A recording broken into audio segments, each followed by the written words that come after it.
Hi കൂട്ടുകാരെ, എല്ലാവർക്കും നമസ്കാരം. അപ്പോൾ ഒരു ബസ് എടുക്കുന്നതിന് മുന്നേ ഡ്രൈവർ ആദ്യം എന്തെല്ലാമാണ് ശ്രദ്ധിക്കേണ്ടത് എന്നുള്ള കാര്യങ്ങളെക്കുറിച്ചാണ് ഇന്നത്തെ ഫസ്റ്റ് വീഡിയോ. അപ്പോൾ എല്ലാവരും ശ്രദ്ധിക്കുക. ഓക്കെ, അപ്പോൾ നമുക്ക് വീഡിയോയിലേക്ക് പോകാം. ആദ്യമായിട്ട് നമ്മളൊരു ബസ് എടുക്കാൻ വരുമ്പോൾ ശ്രദ്ധിക്കേണ്ട കാര്യങ്ങൾ എന്താണെന്ന് വെച്ചാൽ, ഈ വാഹനത്തിൻ്റെ 4 പുറം എല്ലാ ഭാഗങ്ങളും വളരെ സൂക്ഷ്മമായിട്ട് ശ്രദ്ധിക്കുക. വെള്ളവരസലോ പാടുകളോ തട്ടോ മുട്ടോ എന്തെങ്കിലും ഉണ്ടോ എന്നുള്ളത് എല്ലാ വശങ്ങളും നമ്മൾ നടന്ന് ശ്രദ്ധിക്കേണ്ടതാണ്. കാരണം വാഹനം നമ്മളല്ല വേറൊരു ഡ്രൈവറാണ് കൊണ്ടുവന്ന് നിർത്തിയത് എങ്കിലോ അല്ലെങ്കിൽ വേറെ നമ്മൾ പൊതുസ്ഥലങ്ങൾ എവിടെയെങ്കിലുമൊക്കെ പാർക്ക് ചെയ്യുമ്പോൾ വേറെ വാഹനങ്ങൾ ഇതിനെടുത്ത് കൊണ്ടുവന്ന് പാർക്ക് ചെയ്തിട്ടുണ്ടാവും. രാത്രി എങ്ങാനും അവരെല്ലാവരും എടുത്തു പോകുമ്പോൾ ഇതിലൊരയുകയോ തട്ടുമുട്ട് എന്ന് നമ്മളറിയില്ല. നമ്മൾ വന്ന് സ്റ്റാർട്ട് ചെയ്ത് പോകും. പിന്നെ തിരിച്ചു വരുമ്പോൾ നമ്മൾ വിചാരിക്കും നമ്മുടെ ഭാഗത്തു നിന്നാണ് ഇങ്ങനെ ഒരു അപകടം സംഭവിച്ചിട്ടുള്ളത്, അല്ലെങ്കിൽ സ്ക്രാച്ച് വേണമെന്ന് വിചാരിക്കും. അപ്പം എല്ലാവരും വാഹനം വരുന്നതിൻ്റെ മുന്നേ ആദ്യം ഇതാണ് ചെയ്യേണ്ടത്. രണ്ടാമതായി ഫ്രണ്ട് ടയറിൽ എയർ കുറവാണെങ്കിൽ നമുക്ക് നോക്കി അറിയാൻ പറ്റും. കാരണം ഒറ്റ ടയറായതുകൊണ്ട്. നേരെ മറിച്ച് ബാക്ക് ടയറിൽ അങ്ങനെയല്ല. ബാക്കിൽ ഡബിൾ ടയർ ആയതുകൊണ്ട് നമുക്ക് ഒരു ടയർ ഉള്ളിലെയോ പുറത്തെയോ കാറ്റ് എയർ ഇല്ലെങ്കിൽ നമുക്കറിയാൻ പറ്റില്ല. അപ്പോൾ അതിന് നമ്മൾ എന്ത് ചെയ്യണമെന്ന് വെച്ച് കഴിഞ്ഞാൽ, ടയറിൽ നമുക്ക് കൊട്ടി നോക്കിയാൽ അറിയാൻ പറ്റും. ഇങ്ങനെ ഇത് കൊട്ടി കഴിഞ്ഞാൽ നല്ല കനമുള്ള ടെമ്പറായിട്ടുള്ള സൗണ്ടായിരിക്കും എയറുള്ള ടയറിൽ വരിക. അതേമാതിരി ഉള്ളിലേക്ക് മേലെ കൈയിട്ടാൽ ഉള്ളിലത്തെ ടയറും കൊട്ടി വെക്കുക. അപ്പോൾ എയർ കുറവോ അല്ലെങ്കിൽ എയറില്ല വെച്ചാൽ ഒന്ന് ടെമ്പറായ സൗണ്ടോ ഒന്ന് ടെമ്പറില്ലാത്തൊരു സൗണ്ടുകൾ വരിക. 2 തരത്തിലാണ് സൗണ്ടുകൾ വരിക.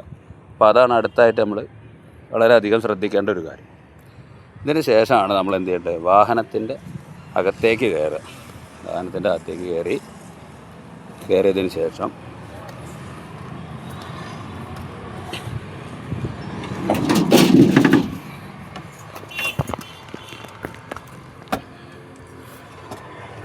ഉള്ളിൽ കയറിയതിന് ശേഷം 2 കാര്യങ്ങളെ പരിശോധിക്കാറുണ്ട്. അതിനൊന്ന്, നമ്മൾ ഈ ബോണറ്റിൻ്റെ മുകളിലത്തെ ഈ കുഷ്യൻ എടുത്ത് ഇങ്ങനെ മാറ്റി വയ്ക്കണം. കുഷ്യൻ എടുത്ത് മാറ്റി വെച്ചതിന് ശേഷം ഇതിലൂടെ തുറന്നു കഴിഞ്ഞാൽ ഇവിടെ റേഡിയേറ്റർ ക്യാപ്പ് വേണം. ഇത് തിരിച്ചാൽ തുറക്കാൻ കിട്ടും. ഇത് തുറന്നതിന് ശേഷം ഇതിൽ കൂളൻ്റ് ആണോ വെള്ളമാണോ രണ്ടാണെങ്കിലും കമ്മിയുള്ളത് ഫില്ല് ചെയ്യുക. അത് വളരെ ഇമ്പോർട്ടൻ്റ് ആയിട്ടുള്ളൊരു കാര്യമാണ്. അപ്പോൾ അത് ഒരു കാരണവശാലും വാഹനം ഓടി ചൂടായതിന് ശേഷം ഇത് തുറക്കാൻ പാടില്ല. തുറന്നാൽ തിളച്ച വെള്ളമായിരിക്കും, ശരീരത്തിലാവും, പൊള്ളും. വളരെയധികം ശ്രദ്ധിക്കണം. വണ്ടി സ്റ്റാർട്ട് ചെയ്തതിന് ശേഷം ഒരു കാരണവശാലും അത് തുറക്കാൻ പാടില്ല. ഇനി അടുത്തായി ശ്രദ്ധിക്കേണ്ട ഒരു കാര്യം, നമ്മൾ വാഹനത്തിൻ്റെ എൻജിൻ ഓയിൽ ഇത് പല രീതിയിലാണ് വരിക. ചില വാഹനങ്ങളുടെ ഫ്രണ്ടിൽ വരും, പുറത്ത്, ചില വാഹനങ്ങളുടെ അകത്ത് വരും. ഈ വാഹനത്തിന് അകത്താണ് വരുന്നത്. അതിനുള്ളതാണ് ഈ ഹോൾ. ഇത് തുറന്ന് വെച്ചിട്ട് ഇതിലൂടെ കൈയിട്ട് കഴിഞ്ഞാൽ നമുക്ക് ഇങ്ങനെ ഓയിൽ ഗേജ് കിട്ടും. ഇതിലെത്ര ഓയിൽ ഉണ്ടെന്നുള്ളത് നമ്മളൊരു തുണി ഉപയോഗിച്ചിട്ട് ഇത് തുടച്ച് കഴിഞ്ഞാൽ ഇതിൽ ഇവിടെ കാണാൻ പറ്റും, ഫുള്ള് ലോ.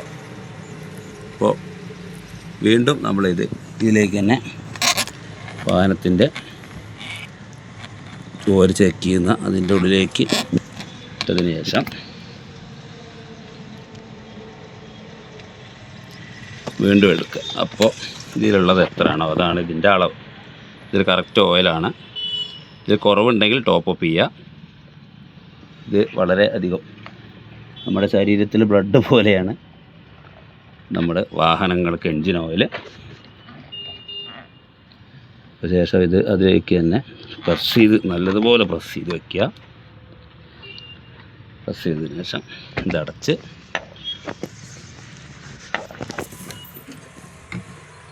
ശേഷം കുഷ്യൻ പഴയതുപോലെ തന്നെ ഇടുക. ഈ ഓയിൽ ഗേജ് പല വാഹനങ്ങൾക്കും പല രീതിയിലാണ് വരിക.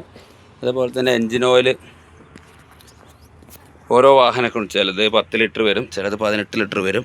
അങ്ങനെ ബസ്സിൽ തന്നെ പല യൂറോ 3, യൂറോ 4 അങ്ങനെയൊക്കെ ഓരോന്നിനും ഓയിലിൻ്റെ അളവിൽ വ്യത്യാസങ്ങൾ വരുന്നുണ്ട്. ഇത്രയാണ് നമ്മൾ ഫസ്റ്റ് ഒരു വാഹനം എടുക്കാൻ വരുമ്പോൾ ശ്രദ്ധിക്കേണ്ട കാര്യം. പിന്നെ ഈ വാഹനത്തിന് വേറെ ഒരു പ്രത്യേകത കൂടി ഉണ്ട്. എല്ലാ വാഹനങ്ങൾക്കും ഒരു റേഡിയേറ്ററേ ഉണ്ടാവുള്ളൂ. ഈ വാഹനത്തിന് 2 റേഡിയേറ്റർ ഉണ്ട്. അപ്പോൾ അതിൽ ഒരെണ്ണത്തിൽ നമ്മൾ കൂളൻ്റ് അല്ലെങ്കിൽ വെള്ളം എത്ര ഉണ്ട് നോക്കി. അപ്പോൾ അടുത്ത ഒരു റേഡിയേറ്റർ കൂടി ഉണ്ട്. അത് അടുത്ത വീഡിയോയിൽ നിങ്ങൾക്ക് ഞാൻ പറഞ്ഞു തരുന്നതായിരിക്കും. അപ്പോൾ അത് ഏതാണ് ആ റേഡിയേറ്റർ, എവിടെയാണ് നോക്കേണ്ടത്, അതുകൊണ്ടുള്ള ഉപയോഗം എന്താണ് എന്നീ കാര്യങ്ങളെക്കുറിച്ച് നിങ്ങൾക്ക് ആർക്കെങ്കിലും അറിയാവുന്നെങ്കിൽ ഒന്ന് കമൻറ്റ് ചെയ്യുക, അഭിപ്രായങ്ങൾ രേഖപ്പെടുത്തുക. ഈ വീഡിയോ നന്നായിട്ടുണ്ടെങ്കിൽ നിങ്ങളുടെ കൂട്ടുകാർക്ക് വേണ്ടി ഷെയർ ചെയ്യുക. അപ്പോൾ എല്ലാവരെയും സപ്പോർട്ട് പ്രതീക്ഷിച്ചുകൊണ്ട് ഇന്നത്തെ വീഡിയോ ഇവിടെ നിർത്തുന്നു. അടുത്തൊരു പുതിയ അറിവുമായി അടുത്ത വീഡിയോയിൽ കാണാം. അതുവരേക്കും ബായ്. രാജു ചിലമ്പൊലി. ഹായ് കൂട്ടുകാരെ, ഈ വീഡിയോ നിങ്ങൾക്ക് ഇഷ്ടമായെന്ന് വിചാരിക്കുന്നു.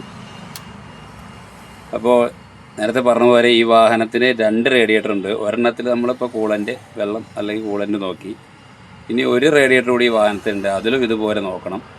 അപ്പോൾ ആ റേഡിയേറ്റർ എവിടെയാണ്, അതുകൊണ്ടുള്ള ഉപയോഗം എന്താണ് എന്നുള്ളത് അറിയാവുന്നവർ കമൻറ്റ് ചെയ്യുക, അഭിപ്രായങ്ങൾ രേഖപ്പെടുത്തുക. അല്ലെങ്കിൽ അടുത്ത വീഡിയോയിൽ നിങ്ങൾക്ക് അത് എവിടെയാണെന്നുള്ളത് ഞാൻ കാണിച്ചു തരുന്നതായിരിക്കും, അതുകൊണ്ടുള്ള ഉപയോഗവും പറഞ്ഞു തരുന്നതായിരിക്കും.